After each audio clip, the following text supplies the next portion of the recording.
अस्सलाम व्यूवर्स, कैसे हैं आप सब। आई होप कि आप सब जहाँ होंगे खैर खैरियत से होंगे। तो आज मैं आपके लिए थोड़ी सी डिफरेंट एक शेयरिंग लेकर आई हूँ। वो क्या है कि मैंने ये एक पेशेंट यानी मरीज़ का ड्रेस बनाया है। और ये बनाते हुए मुझे बहुत दुख भी हो रहा था क्योंकि जो पेशेंट है वो मेरी अपनी मदर हैं। आप सबसे मेरी गुजारिश है कि जो जो मेरी ये सुन रहा है, रिक्वेस्ट है मेरी कि आप सब मेरी मदर के लिए दुआ करें, उनकी रिकवरी के लिए दुआ करें। उनको ब्रेन ट्यूमर था और उनका जो ट्रीटमेंट है अभी वो चल रहा है।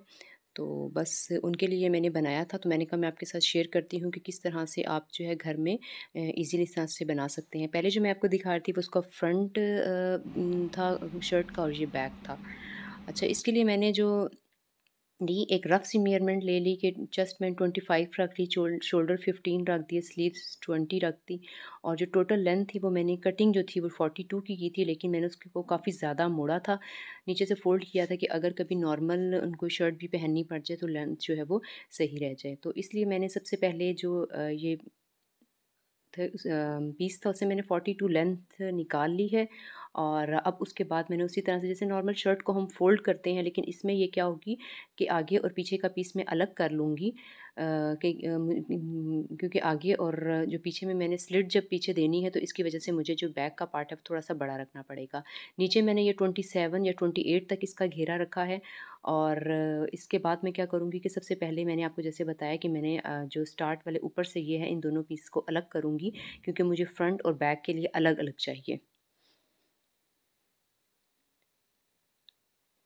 अब इसको कट करने के बाद मैं 2 इंच तक जो है वो डिफ़रेंस रखूँगी। 2 इंच के बाद जो है वो इस तरह से इसकी कटिंग करूँगी कि ये मैंने जो बैक के लिए है और ये जो है ये मैं फ्रंट के लिए बनाने लगी हूँ। फ्रंट और बैक में 1.5 इंच का जो जितना भी आपने फ़ोल्ड करने के लिए, स्लिट बनाने के लिए आपने जितना भी बटन पट्टी रखनी है उसके हिसाब से आप मेजरमेंट कर सकते हैं। अब ये मैंने जिस तरह से मैंने आपको बताया था कि ये 27 या 28 आप रख सकते हैं। और ये भी बहुत खुला-सा बन जाएगा, छबला स्टाइल सा बन जाएगा, तो ईज़िली क्या होगा पहना और उतारा जा सकेगा। बटन आप कोशिश करें कि पीछे ही रखें। अब जिस तरह मैंने आपको दिखाया था कि यहाँ पे ये तकरीबन 2 या 1.5 इंच का मैंने कपड़ा एक्स्ट्रा रखा है। और इसी तरह से जिस तरह नॉर्मल शर्ट की हम बाजू वगैरह की लगाते हैं, निशान वगैरह सारे मैंने उसी तरह से लगा लिए हैं। लेकिन यहाँ पे मैंने क्या है कि नॉर्मल शर्ट से हाफ़ इंच जो है वो ज़्यादा करके रखे हैं कि थोड़ी-सी खुली-सी बन जाए। और ये वाली जो चीज़ है ये मैं ये थोड़ी ज़्यादा रखूँगी मेजरमेंट से, क्योंकि ये अभी हमें थोड़ी-सी लंबी चाहिए। वैसे तो अगर नॉर्मली शर्ट हो तो उसमें हम 14 तक रखते हैं, तो इस पे आप 15 16 तक रख सकते हैं। नीचे का दामन अभी जो है आपको ऐसे लंबी शर्ट लग रही है, लेकिन मैं इसको बहुत ज़्यादा फ़ोल्ड करूँगी ताकि ये है कि जो फ़ोल्डिंग है बाद में खोल के हम इसको एक नॉर्मल शर्ट बना सकें, लेकिन अभी ये शर्ट थोड़ी-सी मैं शॉर्ट बनाऊँगी। इसी तरह से जो गला है वो 3 का मैंने 3 में मैंने इसको कट कर लिया है। जो बैक और जो फ्रंट है दोनों का गला जो है वो सेम रहेगा। और उसके बाद ये है कि मैं फ्रंट वाले गले को थोड़ा-सा और गहरा करूँगी। गला भी बहुत छोटा नहीं रखना और बहुत बड़ा भी नहीं कर देना, एक नॉर्मल मेजरमेंट का रखना है। अब इसके बाद जो सामने का है, इट्स अप टू यू कि अगर आपने इसका सामने का थोड़ा-सा गहरा करना है तो कर लें, अगर नहीं भी करते तो कोई मसला नहीं। लेकिन ये कि अगर बाद में नॉर्मल शर्ट बनानी हुई तो थोड़ा-सा वो खुला-खुला लगेगा इसलिए। और ये बाकी सारी भी मैंने कटिंग कर ली है। और नीचे का भी यहाँ से आपने क्या करना है, थोड़ा-सा तिरछा करके करना है, कटिंग करनी है ताकि ये हमारे पास जो है सारे के सारे पीस बराबर आ जाएँ। यहाँ मुझे पट्टी थोड़ी-सी ज़्यादा लग रही थी एक्स्ट्रा, तो इसलिए मैंने क्या किया है कि थोड़ा-सा यहाँ से एक्स्ट्रा कपड़ा कट कर लिया है। और इसके बाद स्लीव्स रह जाती हैं। हमारी स्लीव्स जो हैं आपने उसी तरह से जितनी मैंने आपको बताया था कि 20 मैंने रखी हैं, और इसकी विड्थ जो है ये 9 है। 9 ही हमने आर्म होल रखा था और 9 ही मैंने यहाँ पे ये इसकी स्लीव्स की चौड़ाई रखी है। सामने वाली स्लीव्स का भी इतना ज़्यादा हमने टाइट नहीं करना है, बस खुला सा ही रख के सीना है ताकि पहनने और उतारने में ईज़ी रहे।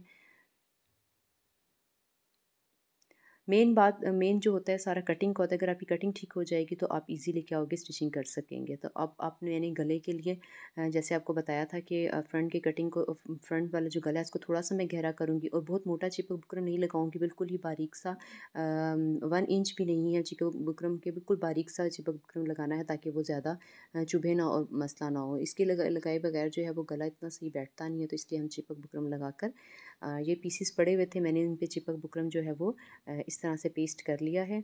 और बैक के लिए भी मैं कोई पीस निकाल के और बैक के लिए भी ये कटिंग कर लूँगी।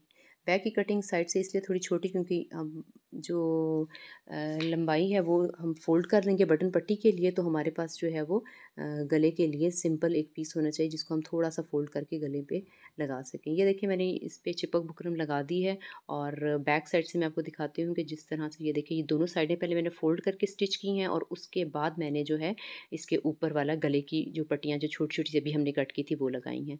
अब हमारे स्लीव्स का लगाने का रह गया है। स्लीव्स भी मैंने अब अटैच कर दी हैं और इसको सामने से सी दिया है। गला देखें कितना नीट सा और साफ़ सा बना है। गले में मैंने तुरपाई नहीं की है, सिंपल स्टिचिंग की है। और साथ ही मैं बटन लगा रही थी तो मैंने कहा, और ये नीचे का देखिए मैंने कितनी मोटी सी पट्टी फ़ोल्ड की है और सामने भी यहाँ पे मैंने थोड़ा सा चौड़ा सा करके फ़ोल्ड किया है। लेंथ जो है वो 19 तक बन जाएगी उसके बाद। और ये पट्टी आप देख लेंगे जिस तरह से आपको जितना, और मैंने काज इस पे बना दिए हैं और दूसरी साइड पे मैं एक बटन लगाऊंगी। बटन आप पे है कि आप ज़्यादा भी लगा सकते हो, लेकिन मैं यहाँ पे 3 बटन लगाऊंगी। आप 3 से ज़्यादा भी लगा सकते हैं। अगर पेशेंट ऐसा है कि जो थोड़ा सा उठने बैठने बैठ सकता है तो आप उस पे ज़्यादा बटन भी लगा सकते हैं।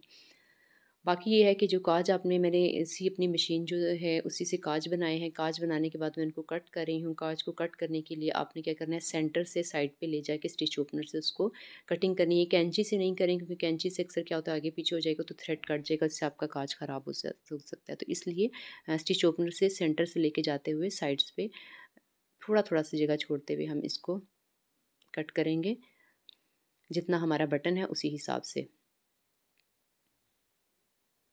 तो ये हमारी एक बहुत ही सिंपल सी इजी सी जो है वो शर्ट तैयार हो गई है। इसी तरह से हम फ्रंट ओपन शर्ट्स भी बना सकते हैं, लेकिन ये तो बहुत ही वो बनाई है मैंने रफ़ सी। और लेकिन ये है कि ये बहुत इजी होगी पहनने में भी, उतारने में भी। छोटे बच्चों की भी आप इस तरह से, बहुत छोटे जो बच्चे होते हैं उनकी इसी तरह से बना सकते हैं, लेकिन ये जो बटन वगैरह है ये आप फ्रंट पे रख के तो उनके लिए बना सकते हैं। सामने से ये देख लें गला जो है एक नॉर्मल है, बहुत ज़्यादा बड़ा भी नहीं है, बहुत ज़्यादा छोटा भी नहीं है। और ये देखें जी, ये इसके फ्रंट से इस तरह से कुछ लुक आएगी इसकी।